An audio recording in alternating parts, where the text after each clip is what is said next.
Good morning.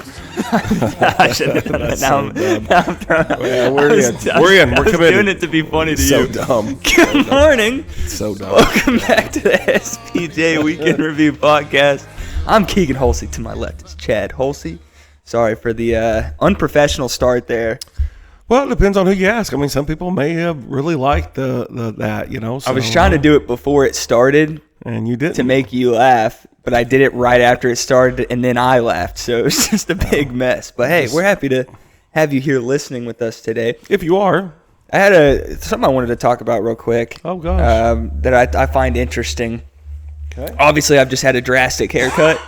It looks great. My hair is so much shorter. What's interesting to me, though, is like yesterday at church, people don't say like, oh, nice haircut, or oh, you cut your hair. It's always, did you get a haircut? What do you think? Well, like in a question form. Like, why nope. does everybody ask, did you get a haircut? I always just go, no. And then Right. they look at me like, yes, you did. Well, then why are you asking? Right. It's clearly obvious how I got a haircut. Well, why don't people just say, hey, nice haircut? Or, hey, bad haircut? Yeah, something. And But a lot of don't people ask. did. There was a few people, I really like your haircut, and that was it. Thank you. Moved on. Right. But when they're like, did you get a haircut? It baffles me. When I buzzed my hair in the summertime, and people were like, oh, did you get a haircut? Nope. Dude, Just all fell out. I went from a full mullet to a buzz cut. What do you mean, did I get a haircut? Anyway, that's what I've been thinking about all day yesterday and this morning is the amount of people that asked me that question. I just don't. I think some people, you know, may struggle how to start a conversation, and they notice. So I guess they're going to ask. I would like for, you know, yeah. I think every single one of my teens, did you get a haircut? That's awesome. Nope. Well, at least they notice. It's not like they're oblivious. Well, it's kind of hard not to They notice. something has changed about you. I always just tell them, no, I just lowered my ears. That's my statement when people ask that question. Miss, What just happened? it's just trans. If we say that, it just got crazy. The lady that works at the gym this morning came up to me and said, oh, you got a haircut? And I said, yes, ma'am. She said, well, now you kind of look like an adult. So there's that. I started this morning strong. I think I was Talking positive. probably the first words spoken to me this morning. No, actually, I talked to you first. Got to kick off my day with some words from Chad. Always who, by the uplifting. way, it was kind of cold outside, and he's Yes. riding with no doors on the Jeep. I messed up. So last week I should have been driving the Jeep with everything off of it. So I thought, well, you know what? We're gonna start off today's no chance of rain. So I took the doors off and froze to death. You have to be freezing. It was ridiculous. cold. It was just ridiculous. I don't know what's happening. Weather around here is bipolar. So sure enough, anytime I plan, you know, to do something like that, it never is sunny. And like last week was absolutely gorgeous. Last week would have been the week to be in the Jeep. That was perfect last week. And this week is not a good week to be in the Jeep. Well, but guess what? I'm in this week, or at least today. Yeah, I thought no doors. Last night when we were about to start playing volleyball and it was sprinkling, Yeah. I was like, how does this happen every time Dad plans some kind of outdoor activity? It just it happens. always rains. It's a skill of mine. It's crazy. I have a way of making the weather change for the worse. Nuts. It's nuts. Never for the best. But hey, we've had a great Well, it was week. good. So it rained a little bit, and then the sun came out, and then it was ridiculously hot. And One time and I we was played, wishing it was raining. and it was just sprinkling the whole time, but it had been hot, so it was like actually enjoyable. Yeah. I like a little bit of a sprinkle, except for the fact that sand sticks all to your body. Well, either way, if you're sweaty or wet, either way, you're going to take home a lot of sand. Yeah. I was glad I was in the Jeep last night because I took home a lot of sand. Let it blow all off of you. Yep, just let it just do what it wants. It don't matter. Yeah. Don't care about what happens in the Jeep. So, Yeah. Well, mud, sand. woo! We've had a wonderful week. You want to dive into Wednesday? It's been a good Wednesday, man. So we got carpet last week, and so we started the week that way with the carpet guy here, and it looks good.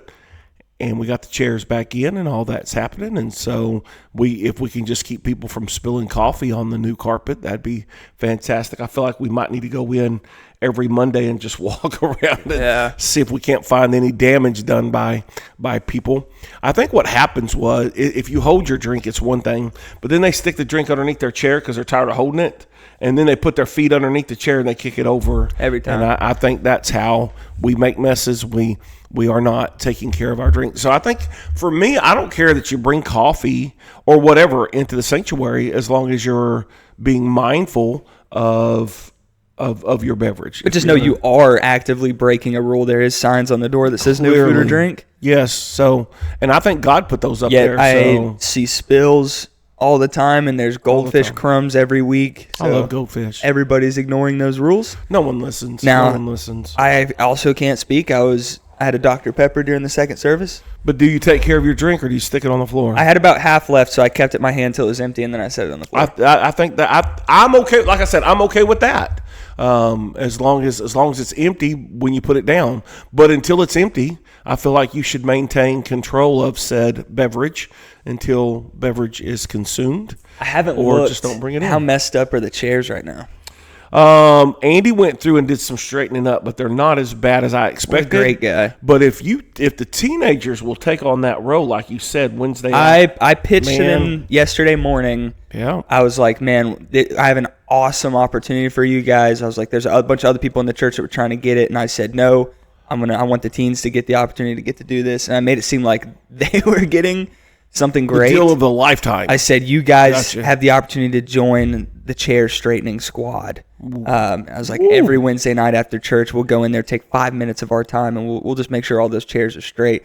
I said, this is your opportunity to do something for God. To shine. In his house. I don't know if I ever pressed record on that phone, so I'm going to go look at that real quick. Go look, because it might be a whole beginning that's wasted. But, yes, so for those who don't know, who are watching, Carl DeGoyer, back when he was on staff here, janitorial staff, and he cleaned around here, he screwed all those chairs together and bent the latches over to where they wouldn't come apart, and he made it to where those chairs were forever put together. Well, so when we put in the new carpet, we had to unconnect all those chairs. Well, now they're all unconnected, and so every chair is its own single deal and gets messed up pretty easy. So we're looking for a solution. We may come up with some straps or some zip ties or something just to hold them together. I think zip ties the move because you can cut them. You can put them back on. It's not a big deal. And we can do it in a spot where you can't see it. Yep, just slide it up to the top and it'll still hold and it'll be good. So, but anyhow, the carpet went in good. The installation went well. I had a lot of fun during that, messing with Christy and Julie. Yeah. That was a blast. Putting the chairs back in? Yeah, so they were going through putting tithe envelopes and stuff back in the chairs, and all the chairs that me and Dad, we were going through and taking off all the brackets and unscrewing everything, and I would flip it upside down so that the tithe envelopes would fall out of it, and I'd go, oh no.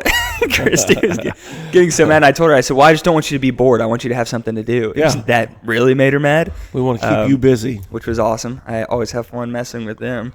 But we had a good crew that showed up, and we're thankful for them. Yes, thank you. It would have been rough alone. Well, and even Sunday after church, all the people that took the chairs out, and that was awesome. Yeah, I mean, even we had like visitors that were helping. Yeah, no, it's crazy, right? Cool. Yeah, and I kept saying, hey, no, y'all don't help them. They go, oh, we don't mind. And it's like, man, it's crazy. But anyhow, carpet's in. That one dude, by the way, looks big hand. Yes. I shook his hand, and his middle finger was halfway up my forearm. I was like, oh, my gosh. Yeah, like, what the Sean heck? Bell has crazy mitts. I shook his hand, and he was literally touching my forearm. I'm telling you. I was like, oh, my Yeah, gosh. Sean Bell has crazy mitts, man. Them things are wow. Yeah. And I consider myself to have, pretty big hands. Yours are, like, dense. But he makes my hands look tiny. Like, yours aren't long like his. Yours are like rock solid. Right. Well, his are just massive. Yeah. And then he can play the banjo. Yeah. Well, it was funny. Awesome. There was the Spurs were playing somebody in the regular season, and a guy went up and shook Wemby's hand, and they have him mic'd up, and he was going, dude, he like touched my elbow with his finger. And so the whole time he's telling everybody on his team about this. And while they're watching, he's going, look at his hands. It's like, bro, chill out. Look how big his hands are. They're massive. And if you're 7'4", I'd imagine your hands are going to be pretty big, which is funny because when you're watching the NBA, some of those guys like Kawhi Leonard has massive hands, and you watch him hold the ball, it looks like he's holding a tennis ball. It's crazy. I got a little ball in my hands. Just wrap all the way around it. But anyways, yeah, good week for sports unless you're a Bruins fan. Oh, wow. I haven't been watching Bruins. It was bad. I mean, I forgot to. Grandpa texted me while we were playing volleyball. I forgot to text him back. So if you're listening to Grandpa, I apologize. But sometimes, yeah, the Bruins did have a rough go last night. I think we lost 6-1. That's a rough go. Yeah, that's not good at all. 6-1 in hockey is like crazy. Yeah, it's safe to say our playoff run is not going to go past. I haven't seen in the playoffs, and maybe they are. I just haven't seen them. Are the Panthers? Are they not in this year? Florida Panthers? I don't know. I haven't. I've pretty much, if I'm watching hockey, it's only Bruins. I don't really watch anything else. And same with baseball. If it's not the Rangers, I'm not watching it because it's not entertaining enough of a sport. Wow, yeah. But even like basketball and football, I don't care to watch other teams. I want to watch my team. And I don't care about other teams. It's same like with the Super Bowl. I have not cared about the Super Bowl my entire life because my team's never in it. And if it's not really sad. And if it's not my team, I don't care to watch it unless it's like a guy I really like. And I really like Josh Allen, but he can't get there. And in college football, it's like, well, my team never goes except for so I watch the playoffs until the Longhorns are out, and then I don't care to watch anymore. None of it matters at that point. But the Longhorns are going to be so good this year. You got guys like some dude named Fernando Mendoza, who's like this goofy little guy. I got to watch him in the championship. No, thank you. Boring. You got guys like Diego Pavia getting praise. He didn't even get drafted. He's a loser. Don't say that. And people, you know what really made me upset? People were saying, well, he's just another Johnny Manziel. Now, hang on a minute. Johnny Manziel was an idiot, but he was a far better player than Diego was. I've never watched a Vanderbilt game and gone, man, this Diego guy, he's exciting. Well, I struggle with Diego because I think of the cartoon Go, Diego, Go. So that's a struggle I have with that. It's just I go back to Haley when she was a little girl and we're watching Dora the Explorer and Diego. But Johnny Manziel was the most exciting college football player of all time. He was. And we're going to compare Diego to this guy? Well, Diego's a nobody, loser, cocky scumbag. Mean to say. He'll never listen to this. Anyhow, he'll give us a call. Excuse me, that'd be crazy. So anyhow, we wish all them undrafted football players luck. I don't. 2 years in a row that people went undrafted, and it was deserved. Wow. So Sanders. Now Pavia. I'm excited to see the next guy next year who thinks he's the greatest player of all time and get undrafted again. It's great. I love it. It's my favorite thing ever. I was only keeping up with the draft to make sure that Diego did not get drafted. Wow. That's just too much energy. I just don't have that much energy. I love it. So, I didn't do it. So, anyhow, we got off course, which is my older sister's favorite thing that we do there. Emphasis on old. Oh, I didn't say that, Deborah. She doesn't. She said she made it clear in the group chat that she does not listen to our podcast except for when Kaysen asks her to. Yes, and she said it was the longest 3 minutes of her life, which or is like it was. A very unnecessary thing to say. I didn't even respond. My feelings were hurt so bad. It was brutal. Which, pretty shout tough. Out. At least Aunt Nicole cares enough about us to listen. Aunt Nicole's still listening. Yeah, and I appreciate, or at least we think she is. At least somebody in the family cares about us. Well, it's funny that Aunt Nicole pointed out to Debbie that Boston Bruins was hockey and the Spurs were basketball, because I guess Debbie didn't know. I don't know. No, you clarified. You said just to clarify. I think you said something in the thing like Debbie's not going to know. Right. I was just trying to help people. Yeah. Just trying to be helpful because we switch really a lot. Because like I said, that's my older sister's thing that she does not like is we're talking about carpet, and the next minute we're talking about Bruins, and then when we're back on carpet. So, but that's our ADHD, and that's who we are. So we apologize, but we're sorry, but not sorry, because this is just who we are. God made us this way. So yeah, because this podcast is supposed to just be about church things, but we talk about everything. Well, we believe that we should always have a sports corner. It shouldn't take long, but a couple of minutes just to shout out to who we're watching. The Cowboys had a great draft. Did they? And we picked up, there was this guy that went undrafted. We got him for free, just a free little pickup. He's an incredible receiver. He played for Baylor and went crazy, and we just got him for nothing. We got him for a bag of chips. Well, but now he's not going to be able to survive. He's going to be starving to death. I know, but, the only downside is all we do is pick up receivers, and then we can't ever do anything with them because Dak's a bum. Wow. So if you're ever wondering how Keagan feels about some certain sports, it's just annoying because if you look at the stats, Dak's performance in his career, his stats are better than Tom Brady's. So great. How have we not won a playoff game? Because he can't. Because once he gets to the playoffs, it all dies. But his stats are far better than Brady's, but not which is a crazy thing to think about. But not as far as playoffs. I think it just goes to show you that a quarterback alone can't do it.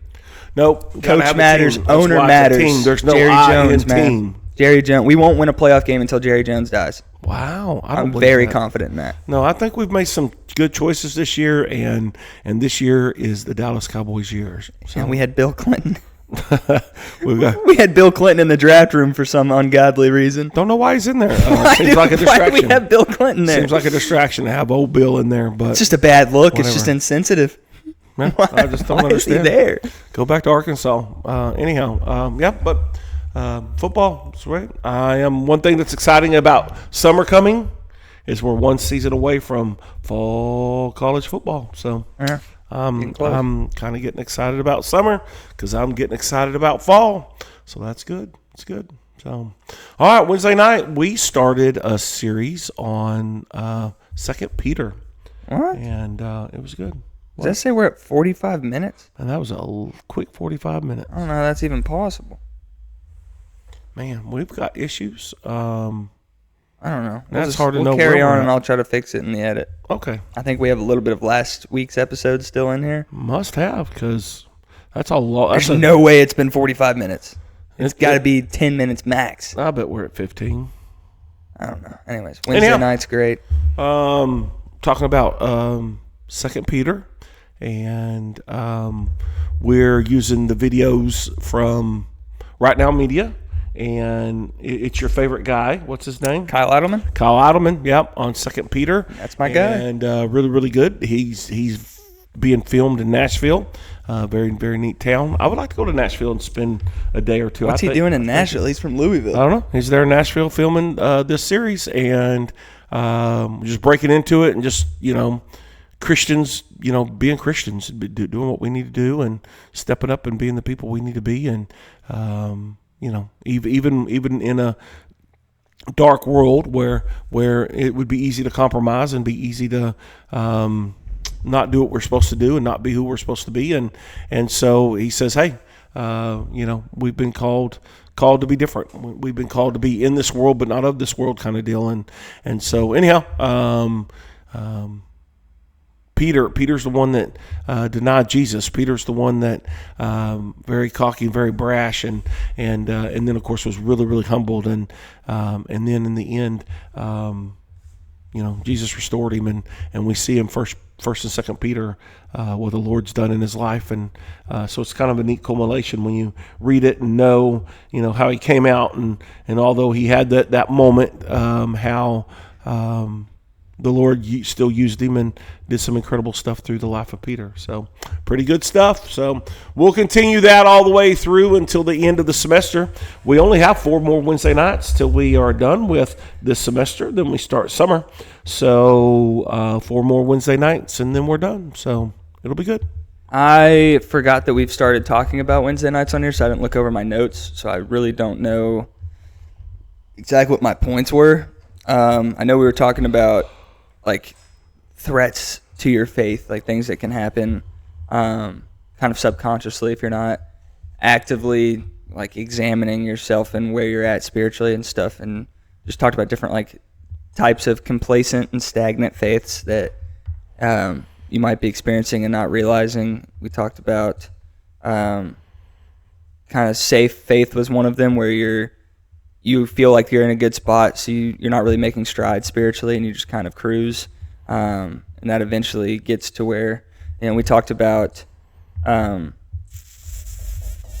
like how a complacent faith eventually dies if you're not taking care of it and keeping that passion going, that where you're constantly trying to push yourself spiritually, but you get in a spot where you feel good and feel confident. You feel like, I don't know, it's kind of like almost like you're not thinking that you need God in your life anymore, although like you love God, you do all the things, you check all the boxes, you show up to church, you do whatever your ministry is, but you're not like pursuing to further your relationship. You're just kind of cruising, and how that can eventually become to where it's just drained altogether, and you don't really have anything going for you. You kind of have let God take the back seat for so long that you get so far off course, and now you're starting to realize, because you're like, oh my gosh, I don't really feel God's presence in my life anymore. It's because you haven't really checked in and had any kind of relationship with him. But that's pretty much all we were talking about, just stagnant, complacent faiths. How to notice things in your life that might be these red alerts that like, hey, these are signs that you might be moving towards a complacent or stagnant faith, and ways to get out of that. So that's pretty much all we talked about Wednesday. We played. What game did we play? We played Bible Bop, which is a class. Have you ever played Bible Bop? I know it's one of Miss Lisa's favorites, and I know I've been there when they played it, but I thought she invented it. I found out this past Wednesday that she was not the creator, but she's the one that brought it to Shiloh. She definitely brought it to Shiloh. But the teens love it, and they're like, man, we haven't played Bible Bop in forever. Can we play that? And I was like, absolutely. But basically, everybody sits in a circle. You pick a book of the Bible as your name, and it starts off, I'll say a name, one of the person's name, and they have to stand up and say somebody else's name before the person in the middle hits them on the head with the noodle.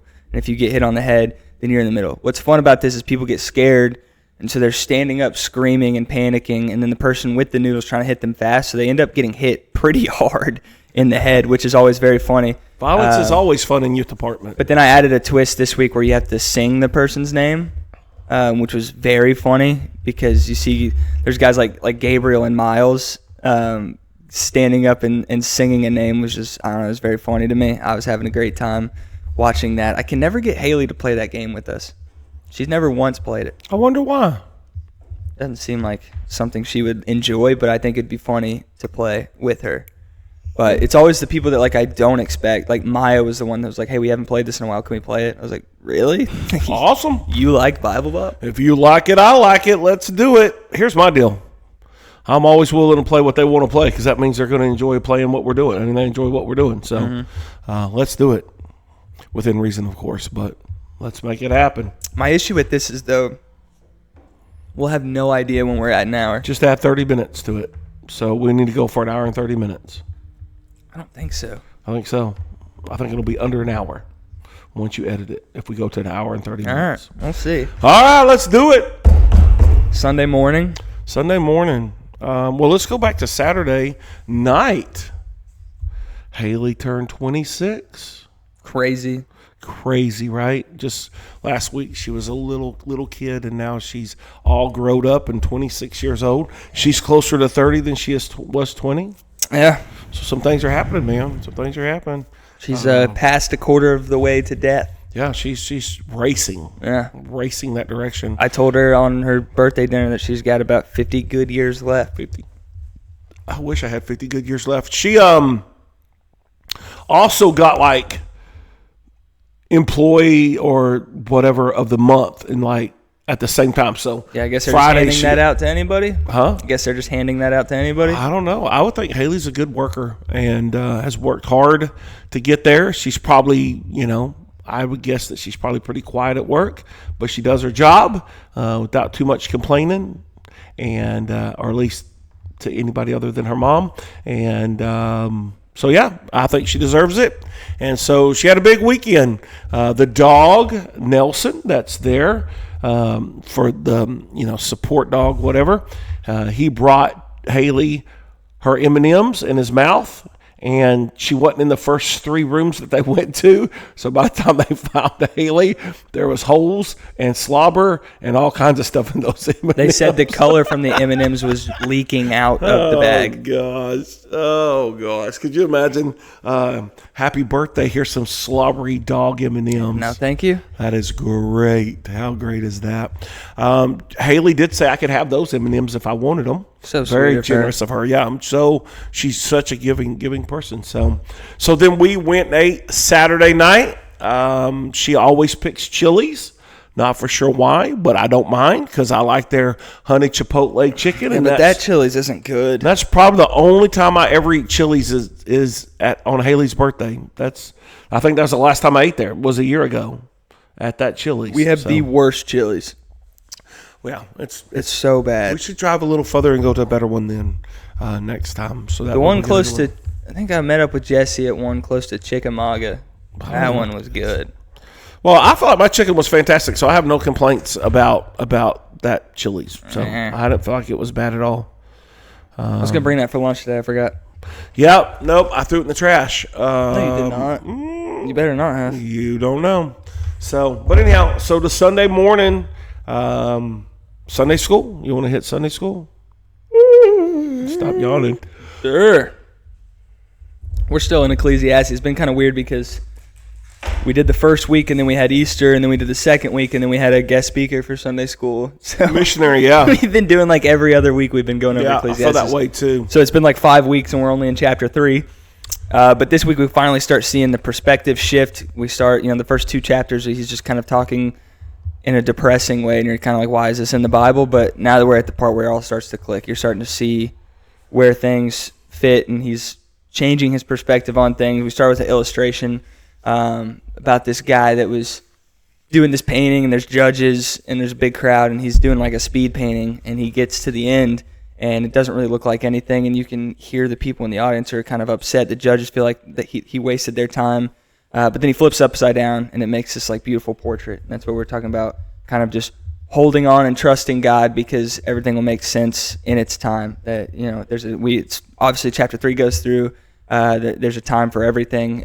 He lists like 100 different things, and you're like, you could have just said there's a time for everything. We would have been like, got it. I understand what you mean. Yep. But he lists like 100 different things. In case you have any questions, let me list them. But obviously the point of that is it's a poetic book, so it's not just telling you stuff, but he has to make it sound beautiful. And I forgot what it's called. Poetic justice. It is a type of. Isn't that Tupac? There's a type of scheme, poetry scheme that he uses that I actually noticed and identified and pointed out to them. Nobody cares, because nobody in there cares about poetry like I do. I can see that. I said if you're. I would think there might be a few girls that would like poetry. I asked. I said, because I do really like poetry. So I said, is there anybody in here that's like into poetry? And they all looked at me like I was an idiot. And I was like, really? No, I don't like Walt Whitman, and nobody knew who that was. So we moved. I've heard of him. Walt Whitman's great. He has a collection of poems called Leaves of Grass. That's very, very good. If anybody's interested. Not. Walt Whitman's the man. But anyways. Excuse me. Every week, man. Turn your ringer off.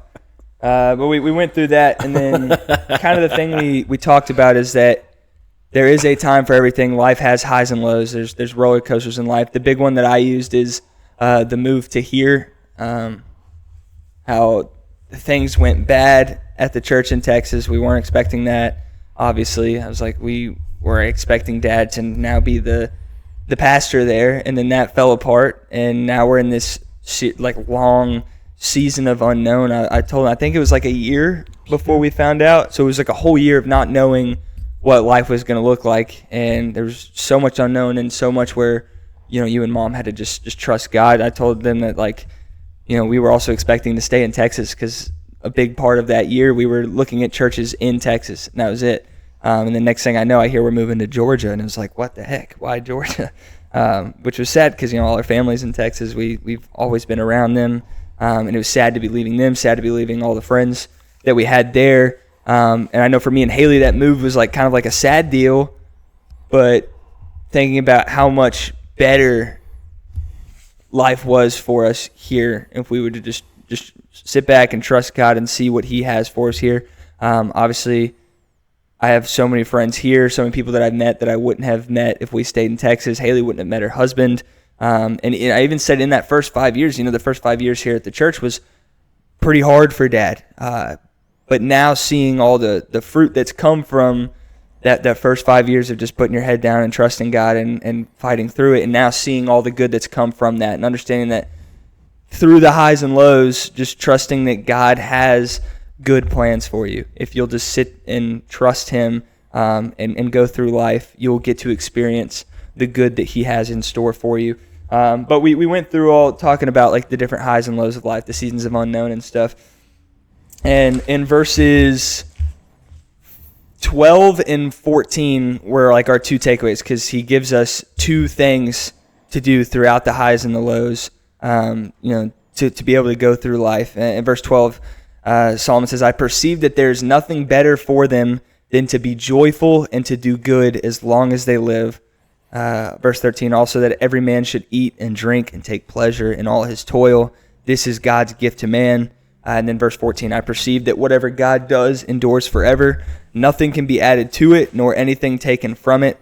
God has done it so that people fear before Him. So the 2 things that we had, the first one was be joyful. Find ways to be joyful, whether you're in a high or in a low. Because the reality is, when things are bad, there's still so much in your life to be grateful for, so many things that God's done in your life that you have to be grateful for. There's always something to be joyful about. And I said, even in the seasons of bad, you almost can be joyful that your life's been good in a way that now this is bad. Right. Because if your life was always bad, this wouldn't be sticking out as bad. So you can be thankful that you even have a season of lowness, and be thankful that for whatever reason, God has you in this low point to teach you or grow you in some capacity. Typically when you grow. And that's something to be thankful for and something to be excited about. And then the second thing we have is just to fear God, trust God, trust that, He's orchestrating something that we might not always understand. He exists outside of time, and we can't fully always see the picture that he's painting until it's flipped upside down and our whole perception on things changed. Because obviously my perception on the move to Georgia has changed. I was very upset. I was like, it doesn't make sense. Why would God take us out of the promised land, the greatest state in the United States, and send us to Georgia? It doesn't make sense. Wow. But now seeing how good life has turned out, I probably wouldn't be in ministry. Haley wouldn't be married to Alex. I wouldn't have all the friends I have here. I wouldn't have worked at camp. We wouldn't be getting to experience all the good things going on at this church. And that's something that we would have missed out on if we were like, hey, God, this doesn't make sense. We're just going to stay where we're at. Yeah. So that's kind of what we were talking about. Next week, we're moving on to chapter 4. But yeah, pretty good stuff. I'm really liking Ecclesiastes. Good. Well, yeah, that scripture verse comes to mind. All things work together for good. And we got to remember that. All things, even the bad things, work together for good. Even the things we don't understand. Romans 8:28? God has a plan. So is that what it is? I don't know. I'm better at memorizing the scripture verse, not I think where it's Romans 8:28. Somebody fact check me and text me and tell me how awesome and smart I am. You are so awesome and smart.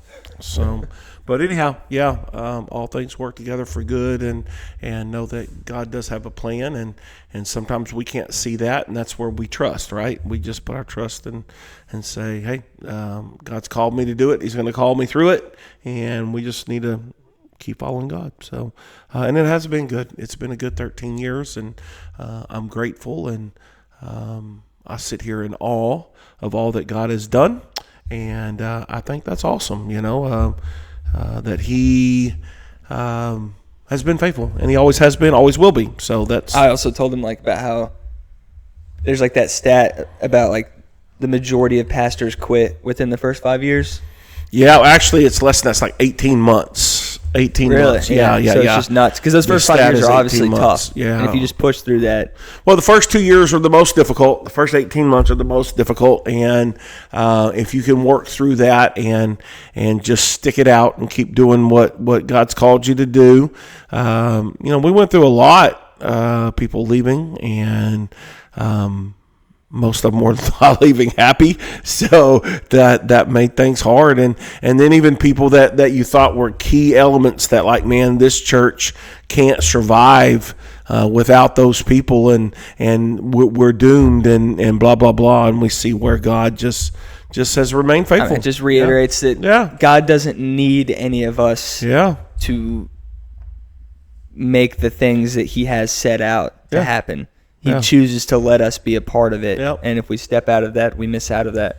But Dusty even spoke on how, those first years, how, you had to come in and make some hard decisions that a lot of people didn't agree with. And, and you were like, well, I really feel like this is what God's pushing me in the direction I have to make this decision. And he said that also speaks into you sitting back and trusting God, because it would be so easy to be like, well, everybody here's telling me this is the wrong decision. I should just listen to them to keep everybody happy, instead of listening into what God was pushing you to do and trusting that. And so, well, and I've also learned, one of the things that you learn pretty quick is as a pastor, if I start doing things only to make people happy, or only to keep people from getting mad, then I'm not going to be where God wants me to be. I'm not going to be doing what God wants me to do. And then ultimately we're not going to accomplish what needs to happen. You look back on the decisions that were made. I feel like they were God-led, and of course I try not to make any decisions that aren't God-led.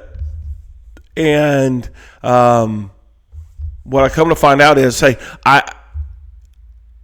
I try to make those people happy that weren't happy, and ultimately they ended up leaving anyhow. So what a lot of wasted energy of trying to make people happy when I should have just done. No matter what you say or do, there's going to be somebody upset with you. Yep, always. And you can't make everybody happy, and that's the issue, because a lot of us fall into this this struggle with being a people pleaser. But the reality is you can't please everybody. No matter how hard you try, no matter what you do, there's going to be two groups of people. One group's going to be telling you to do this thing. The other group's going to be telling you to do the other. So no matter which one you choose, somebody's upset. Yeah. And that's where it's important, instead of listening to people being like, okay, God, what do you want me to do? Yeah. What direction do you want this church to go? Well, and I think that applies to not even just like pastors, but to everybody. I mean, that applies to everybody. I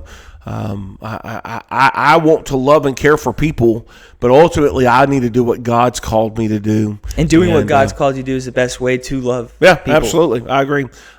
And although some people didn't understand it, some people didn't get it, and took a little bit of flack. I say a little bit of flack. Man, God has ultimately blessed it. But I mean, even those people can look at where the church is at now and go, okay, he must be doing something right. Well, I don't know that I'm doing anything right, but God's doing some good stuff, and I'm grateful for that. And man, He's just been faithful and been true. And man, we have a great, supportive, loyal church family now. Man, for sure. They're ride or die, whatever you got, whatever crazy idea you throw at them. We got a massive group of people showing up ready to go. Yeah, well, and awesome. I try not to get too crazy, but, we definitely want to be pushing the boundaries and trying to reach lost people. Except for on VBS, you have not convinced them. I don't think there's I can't get them psyched up and jacked up about VBS, man. And, that was fun. Man, you just try, and we're ready for VBS. They all look at me like, no, we're not. Yeah. And to that I say, agreed. I'm right there with them. VBS is exhausting. Is awesome. It's so fulfilling, so rewarding and so good. But come Friday night, yes, you are tired. Come Wednesday night, you are tired. There's no doubt about it. VBS is great, but it's going to wear you plumb out. It just is. Yeah. And if anybody's upset about the role they're given at VBS, I'll gladly trade them. Really? I'll take over the kitchen. Kitchen? I would love to do the kitchen. Kitchen would be great. That would be a blast. Free snacks all night long. Or the little kids. I feel like little kids would be so fun. I don't know. I always cried. Bunch of crybabies. Yeah. So Sunday, I'll let you know on a story. So for those who don't know, from 9:30 to 10 o'clock we do donut coffee time, right? So Cooper Bagwell's older sister was getting a donut. So I ran up and grabbed the donut she was getting. Now, mind you, there's 30 donuts on this table.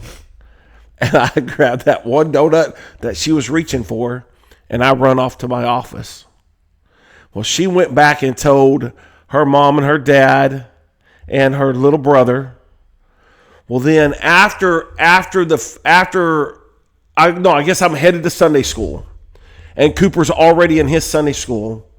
And he's in there he is upset that I had stolen his sister's. Is he telling Juju?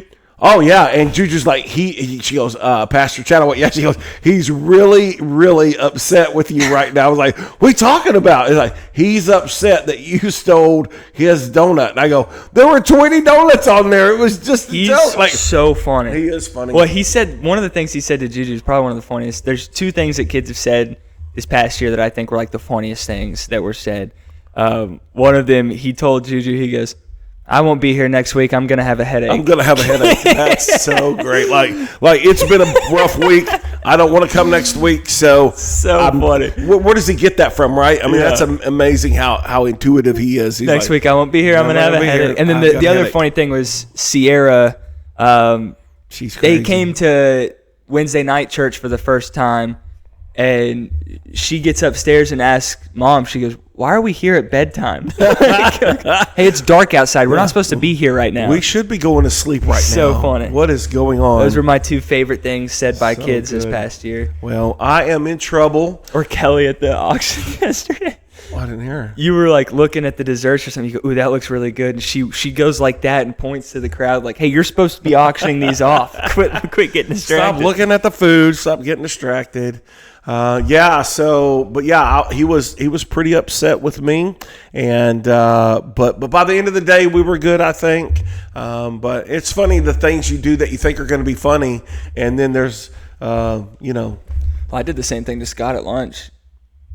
He was up there. He grabbed the plate to get his food, and I went right behind him and yanked the plate out of his hand and just moved on. He didn't say anything. He just grabbed another plate and kept going. Like, I don't have enough energy to deal with you right now. Well, at least he wasn't in there telling Juju on you. He That's wasn't true. in there talking to Miss Julie and ratting you out like he was. So, but anyhow, I had several people come up to me. You have upset Mr. Cooper Bagwell. And I went, well, good for him. He's ready to fight for his sister. Hey, ready to fight for his sister, defender honor, and how dare I take that most precious chocolate donut. Yeah. There's 20 other donuts there. That's the funny part. But anyhow, that happened between the services. In the services, music was good. We had great numbers. I think we're over 200 when you combine both services. And so for our church, that's really, really fantastic. And just a really good day, really good spirit. And well, it's weird how in the second service, the back is so... They're jammed. Thickly packed, and then it just gets less and less as you go up front. Like, hey, spread out. It's like the front has a disease or something. The back, the row right against the wall, and then the two rows in front of it, every seat's full. Jammed. It makes no sense. For me, I hate sitting right next to people. Why would you not want to go where the open space is? Why would you want to sit on a full row? Because they don't want to be too close to if they get too close, maybe they'd be under conviction or something. But it's not like... Bud sits close to the back. Right. You still call him out all the time. So nobody's safe. There's no safe spot in there. No. Bud told Janie, I'm not going to church today. All right. So I don't know. Maybe he was just tired. Who knows? Anyhow. I was messing. What did I say to Janie? Oh, yeah. We were at we're sitting there at the auction taking money for the bids and stuff. And I did the thing on my phone. I said, we accept tips. She started laughing. She's funny. She's a funny lady. So, then we did services. We talked about restoring grace. So we did saving grace, sustaining grace. Now we're in restoring grace. And we talked about Peter. And it was really interesting that we were doing a study over 2 Peter. And then now we're talking about Peter and talking about how God restored Peter. Peter said, I'll not deny you. I won't do it. I've got your back. Even if I have to die, I'm there with you. Ride or die kind of guy. And then of course, they arrest Jesus and he bails. And then by the end of the night, by the next morning, he's denied Jesus 3 times. The Bible says he goes out and weeps bitterly and just the tragedy of it and how awful. And we talked about 4 things that lead to backsliding or falling away or messing things up. And we talked about those, overconfident, coward, compromise, so we have all those things. And, but then we talked about how God, how Jesus restored Peter. Had the angels tell the lady at the tomb, go and tell the disciples and Peter. I think that's incredible. Hey, let Peter know he needs to go to Galilee. I'm going to see him there. And then, of course, while he's on the Sea of Galilee, they're eating breakfast that morning, and Jesus says, do you love me? I think that's an incredible deal. And so we talk about if you've wandered from the Lord, if you've backslidden from the Lord, and you're not where you're supposed to be spiritually with the Lord, that you can be restored. You can be made whole, and all you have to do is return. It starts with an attitude of I'm going to return. I'm going to come back to the Lord and be what I need to be and repent, get things right. And the beautiful thing, it's not a long, hard journey. It's not. It's something that you simply just need to turn around, repent, return. And so that's what we talked about Sunday, and I felt like it went really, really well. Just that restoring grace, how God shows that grace to restore us if and when we're ready to do that. And so many times we as Christians were saved, but we prone to wonder. You know, that song, "Prone to Wonder." Lord, I feel it, prone to leave the God I love, and man, for whatever reason, as humans, as Christians, we can tend to wonder and to backslide and to drift, and that's kind of like what you're talking about, that complacency kind of deal, where you're kind of complacent, and then now you've fallen off, and then you're like, man, hey, I'm further away from God than I even expected. What's going on, you know? And the good thing is, though, that God still loves us. His love isn't based on our performance, and we've been redeemed and we've been made right, and all we have to do is just return. And so, really, really good deal, and went well. And I felt like it was received well. And like I said, our numbers were really, really good. And so I'm hoping the next month the numbers will be good, and then of course they'll drop back down once we hit summer. So we have about 4 more weeks before that happens. And what Grace is next week? What's that? Is there another one next week? Grace, yes. I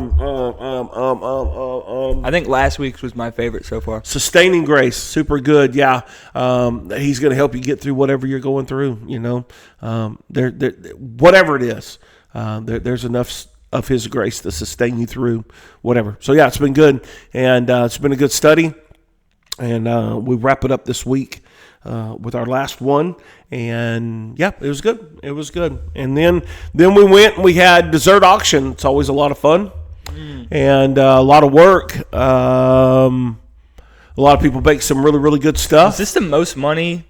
It's going to be really close. Bid ever? It's going to be really, really close. I feel like it's the most items that went over $200 this year. Yeah, we have fewer items, but they all went for a lot of money. I had one person say I had an amount in my mind that I wanted to spend, and I was going to spend that, and even if I had to pay that amount for just one item, I was going to do it. So that was my favorite thing to watch every year is Andy bidding on stuff, and this could just be my perception. I haven't talked to him about it. He bids on stuff not because he wants it. He just sees that somebody else really wants it. Yeah, he totally doesn't want it. And he's only doing it to beat them. And, and you just see he's on the back wall just with a smirk on his face, just raising his paddle. And it's so freaking funny. I crack up. The funniest guy that shocked me was, I think the hardest I laughed the whole time was Hugh. Hugh wanted his wife's dessert. When he turned around and looked at them whenever somebody bid and just stared them down and was still bidding, just staring at them. I was cracking. Yes. And Emily's just got her head in her hands, just dying. Like he goes, she don't make cake for me at home, so I'm getting this cake. I paid to have it made. I'm paying to take it home. You know, so funny. Yeah, that's always fun. That you see a lot of fun personalities. You see people get wrapped up in the moment and get really excited about it. And man, it's just a really fun way. Or Steve Cook. He would like aggressively scream when he was bidding. Yep. Yes. He was in, and so I just think it's fun, and I love watching, especially like with couples. At one point, Mandy's still going, and Steve Lewis is trying to hold him. No more, lady. No, you know, it's ridiculous. You know, stop bidding.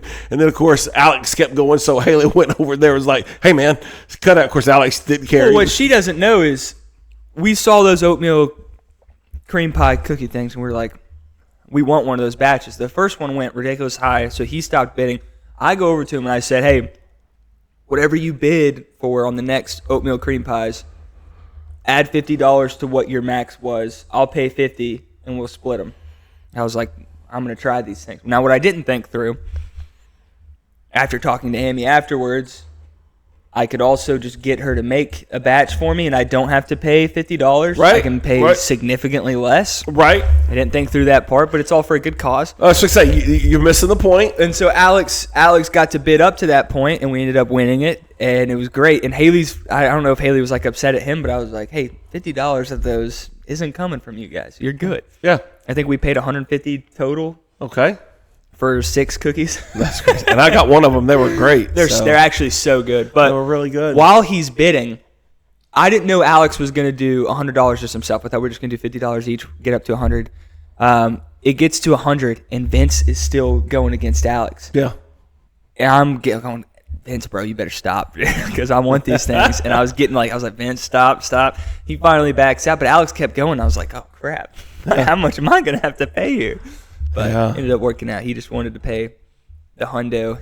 But the first batch went for like $210, and I was like, yeah, we had some stuff go $300, even up to like $300. Some stuff went for $300. So really good, really fun, and there's always a lot of stories, a lot of funny things that happen, a lot of cool interactions. In fact, Hank was bidding up Janie Edwards, kept bidding her up. And finally, Janie goes, "You stop it right now." So he put his paddle down and he stopped bidding. I'm like, dang, if we only knew that's all it took. He goes, I just got in trouble, So, but it's fun, and yeah, it's fun to see people get excited about that. And of course, it's all for a good cause. It's to help kids go to camp. And the other funny thing, Allie's two boys, they were having a blast, man. They didn't really get how it works, I think, because at least from what I perceived, they would tell them like, hey, this is the max you can bid on this. If you want it, this is your max. And you would say, all right, we're going to open up the bid. And they would go $50. And it was like, well, hey, man. Yeah, that's it. You blew the whole. If you start there, other people are going to bid after you. You have to let it at least get to that point. Maybe people will drop out. Like, you can't just start there. Yeah. Somebody else is going to go, oh, $50? These must be good. I'm in. Yeah, I'll go 51. But there was one like fight off where Steve Cook really wanted something. Yeah. And he was like $125. I was like, oh my gosh. The funny thing was, he looked at me and goes, am I good to do credit? And I went, absolutely. So, because he only had X amount of money. And so, but everybody was bidding over his X amount of money, and he was frustrated. And so that's why he goes, hey, can we do an IOU or whatever? And I went, absolutely. That's when he's hitting that thing, man. I'm going, baby. I'm going. So great. So, yeah, it was funny. And it's always such a good time. And like I said, a good cause. And but, yeah, it does make for a long day because, you preach twice, do Sunday school, and then do a dessert auction. You tend to be a little tired after volleyball. That. And then dessert auction went well, and then we came back up at 6:00 and did volleyball. I am blown out of the water how many people we have this year playing volleyball. Too many. It's crazy. There are. It's awesome. Too many. It's our first year to have 4 teams. Too many. I don't like subbing out. Oh, man, it's great. I don't like subbing out either. There should be 6 on each team. So you take 6 times 4, that's 24. I bet we have at least 30 people playing. If everybody shows up, yeah, I think we can make a 5th team with all the subs. We may be able to. Do you have any subs on your team? Yes. Everybody has subs. I've got 2 or 3. Yeah, but you had everybody there last night, and a lot of the teams were missing people. Like Haley wasn't there. Kelso wasn't there. Oh, that Kelso wasn't there. Bentley wasn't there. He would have been a huge help to our team. He would have been a huge help. So there's a couple of guys like that. Kelso, Bentley, Haley, Joey Green wasn't there. I don't know if he's going to play or not. He will. He did sign up. His buddy was getting shipped off, and they were having a party. Oh, I got you. Cool. A going away party. Good. So that's where he was. Awesome. I know Mickey Carver's joining in. Mickey Carver, he's out there. So like I said, there is a lot that he wasn't even there last night, and we still had 4 teams and four full teams with 6+ players on each team. So, but it was good. We had a good time.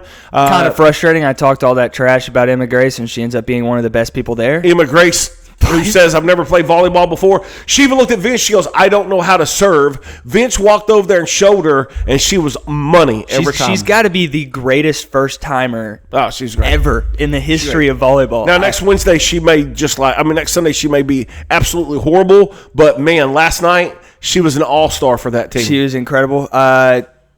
She was incredible. Messed up a little bit. Spiked it on her 3 times. You did? That was pretty foolish. Was she mad? Here's the deal. Every time I spike, this is what I need everybody to understand, because there's people that have gotten upset about me doing this.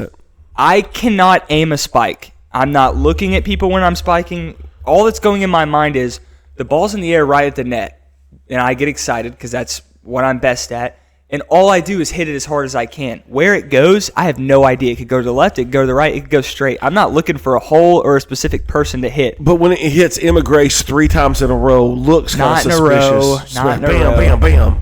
It was 2 in a row. Yep. And then for the game-winning shot, I spiked it, and it went like above her head. And I think it would have been out of bounds, but she put her hands up, and it clipped her nails, and I could hear it. And her whole team goes, yes, because it went out of bounds. And I was like, no, I didn't have any trouble calling out my own girlfriend. I said, no, she hit that. And then Mom goes, she hit it. And I was like, heck yeah, Mom. That's what I'm talking about. Mom's standing up for her baby boy as usual. Always. Yeah, no, volleyball's always fun. Volleyball's a good time. Definitely had a lot more fun in the second series than I did the first. I think the key, though, even in that, because me and you are the same mindset. We want to win, and winning is fun, But a lot of people, I just want to come have fun. Well, my philosophy is winning is fun. Fun doesn't bother me. Like, even in the second series, we were losing.